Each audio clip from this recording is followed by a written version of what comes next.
ہم بستری کا مصنوعی طریقہ اور اس کے زبردست فوائد۔ معزز ناظرین گرامی، اس طریقے کو بادشاہوں کا طریقہ بھی کہا جاتا ہے۔ دنیا میں سب سے زیادہ مشہور، عام اور زیادہ استعمال ہونے والا طریقہ یہی ہے۔ اس طریقے کے مطابق عورت نیچے اور مرد اوپر ہوتا ہے۔ آسان دخول کے لیے عورت کی کمر کے نیچے تکیہ رکھا جاتا ہے، خصوصاً اگر عورت دبلی پتلی ہو۔ اس طریقے میں مرد کی دونوں ٹانگوں کے درمیان گھٹنوں کا بل بیٹھتا ہے۔ عورت کی ٹانگیں مرد کے دونوں طرف اور کبھی کندھوں پر ہوئی، کبھی مرد کے جسم کے ساتھ ملی ہوئی اور کبھی کھلی ہوتی ہیں۔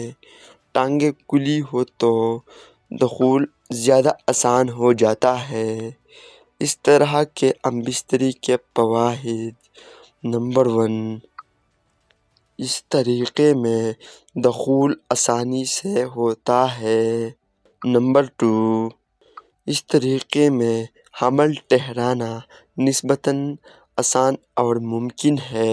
نمبر 3، وہ مرد جن کا ذکر کا تناؤ کم ہو، ان کے لیے بہت مفید ہے۔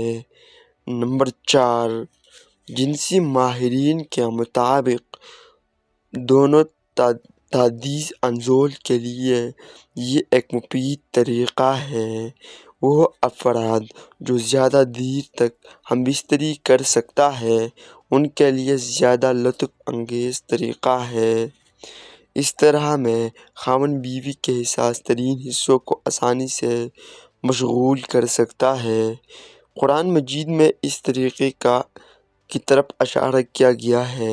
ترجمہ: کہ مرد نے جب عورت کو ڈھانپ لیا تو اسے ہلکا سا حمل رہ گیا، اور اس کی صورت یہی ہو سکتی ہے کہ مرد اوپر ہو اور عورت نیچے ہو۔